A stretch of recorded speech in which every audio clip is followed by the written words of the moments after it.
कांग्रेस के वरिष्ठ नेता सज्जन सिंह वर्मा उज्जैन में आयोजित एक पत्रकार वार्ता में पहुंचे थे, जहां पर उन्होंने कैबिनेट मंत्री कैलाश विजयवर्गीय पर जमकर निशाना साधा। कई ज्यादा उनके ऊपर आरोप प्रत्यारोप भी इस दौरान लगाए और चुटकी लेते हुए भी वह नजर आए। वर्मा ने विजयवर्गीय के हालिया बयानों के आधार पर हवाला देते हुए उन पर तंज कसा। उन्होंने कहा है कि आपकी सरकार में आपकी नहीं चल रही है, कोई सुनवाई नहीं हो रही है, आपके चपरासी क्या भी ट्रांसफर नहीं करवा पा रहे हैं, आपके विभाग में जो चपरासी है उनका ट्रांसफर नहीं आप करवा पा रहे हैं, तो आपको पद से इस्तीफा दे देना चाहिए। आपने पितृ पर्वत बना लिया है, वहां पर जाकर आपको सेवा ही करना चाहिए। उन्होंने उनकी तुलना फिल्म शोले के कटे हुए जो हाथ वाले ठाकुर है उनसे भी कर दी। कटाक्ष करते हुए वर्मा ने कहा कि मंत्री पद पर रहने का क्या ही फायदा जब आप कोई काम करवा ही नहीं पा रहे हैं। इसके साथ ही उन्होंने कहा कि यदि उनका स्वाभिमान जिंदा है तो तुरंत उन्हें मंत्री पद से इस्तीफा भी दे देना चाहिए। साथ ही साथ एक बार फिर से उन्होंने कैलाश विजयवर्गीय की तुलना रावण से भी की। मध्य प्रदेश में आज सारे संभाग मुख्यालयों पे कांग्रेस के वरिष्ठ नेताओं की प्रेस कॉन्फ्रेंस इसलिए रखी गई कि जो सामयिक विषय हैं, जो इस समय मध्य प्रदेश और भारत की धरती पे जिन मुद्दों की चर्चा है, वो जनता की आवाज बन के विपक्ष अपनी भूमिका निभाए। तो आज तमाम सारे महत्वपूर्ण मुद्दे थे।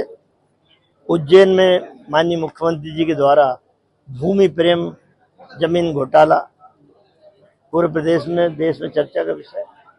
दूसरा, भगवान श्री राम अयोध्या में मंदिर में जो चढ़ावा, जो आस्था के नाम पे अपने परिश्रम की गाड़ी कमाई वहां भेंट चढ़ाते हैं, उस पर डकैती डालना, उसकी चोरी करना आरएसएस और बीजेपी के द्वारा पदस्थ लोगों के द्वारा, उसका आम जनता के शब्दों में बोलना। तीसरा, वो नौजवान जिसे हम इस देश के कर्णधार बताते हैं, आपके कंधों पे देश का भार है, उसे अपना भविष्य अंधेरे में जाता दिख रहा है। नीट परीक्षा हो या सीबीएसई की परीक्षा हो, इनके पर्चे लीक कैसे हो रहे हैं? इनके पर्चे बार बार लीक होने से 50 बच्चों ने आत्महत्या करी।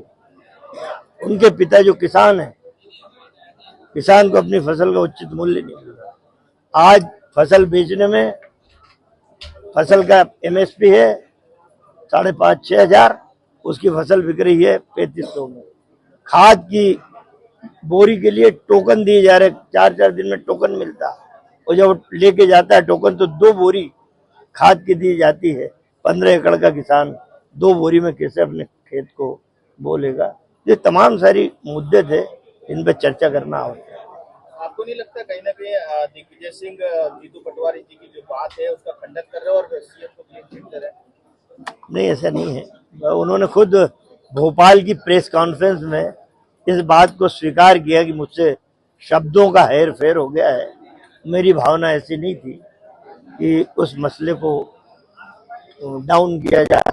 जमीन घोटाले के शब्दों में हेर फेर जरूर हुई मुझसे। तो जीतू पटवारी और दिग्विजय सिंह ने जॉइंट प्रेस कॉन्फ्रेंस में इस बात का जिक्र किया। कांग्रेस का स्तर इससे गिरता है कहीं ना कहीं, जब कांग्रेस ही अपने वरिष्ठ नेता की बात अगर काट देती है तो कहीं ना कहीं उनका स्तर गिरता है। स्तर नहीं, डिमोरलाइज होता है आदमी, डिमोरलाइज होता है। और मैं समझता हूं कि छोटा नेता हो या बड़ा नेता, यदि प्रेस के सामने आपको जाना है, पूरे तथ्यों के साथ अपनी पार्टी में उस विषय पे चर्चा करने के बाद ही प्रेस में जाना चाहिए। राम मंदिर में जो चोरी हो रही है उसमें लगातार बढ़ावा जो सामने आया है, उसमें डाटा में भी बढ़ा हुआ है। ये नहीं लगता कहीं ना कहीं पहले ये जो बढ़ा हुआ डाटा उसकी चोरी हो रही थी? देखिए, QR कोड, उससे भी तमाम माल कहाँ जा रहा है भगवान जाने। और आप समझ लीजिए, अब एक भाई पत्रकार ने कहा कि चढ़ावा बढ़ गया। कायदे से चढ़ावा मुश्किल से 20% आ रहा है, लेकिन अब गिनती हो रही है सही, तो कितने अरबों की करोड़ों की लूट हुई होगी इसका अंदाजा लगा सकते हैं। भाई ने कहा कि चढ़ावा बढ़ के आ रहा है, अब गिनती हो रही है, अब सारे कैमरे फिक्स हैं, आम जनता जागरूक है, तो अब ये बात समझ में आ गई कि कितना चढ़ावा आता होगा। जो सिर्फ अब 20% में ही इतना इजाफा हो गया तो कितना आता होगा, सिद्ध कर दिया। महासचिव वर्गीय को कुछ नसीहत दी आपने? कैलाश भाई को मैंने नसीहत दी, उनके बार बार बयान आ रहे, उनके मन की पीड़ा बाहर आ रही। 4-5 बिंदुओं पे उन्होंने मोहन भाई को घेरा है, ऐसा नहीं हो रहा, वैसा नहीं हो रहा, ये नहीं हो रहा। और मुझे लग गया कि कहीं कैलाश विजयवर्गीय को हिंस लग गई है कि मंत्रिमंडल में कुछ फेरबदल होने वाला है और कैलाश भाई की छुट्टी होने वाली है, तो 2.5 साल के बाद उनकी आत्मा जागृत हुई, इंदौर के प्रति हमदर्दी बताई कि इंदौर में पानी की किल्लत, इंदौर में ये, इंदौर में वो, ताकि अपनी बात से इंदौर वालों को ये बता सके कि मैं तो तुम्हारे लिए शहीद हुआ हूँ। मैंने सलाह दी कि यार जब तुम्हारी बात नहीं सुनी जा रही है एक वरिष्ठ कद्दावर मंत्री की, तो मैंने कहा ऐसे मंत्री पद पे काय को रहते हो, इस्तीफा दे दो, एक मर्द की तरह एमएलए बन के इंदौर की सड़कों पे अपनी आवाज बुलंद करो। उससे भी डर लगता है। तो मैंने पीत्र पर्वत हनुमान जी का मंदिर आपने बना ही लिया, वहां जाके भगवान की सेवा करो, इंदौर को एक नया महामंडलेश्वर मिल जाए। महाकाल मंदिर में भी लगातार 3 सालों से गिनती नहीं हुई है, कहीं ना कहीं महाकाल मंदिर में भी देखिए, पत्र लिखा है इस बात में।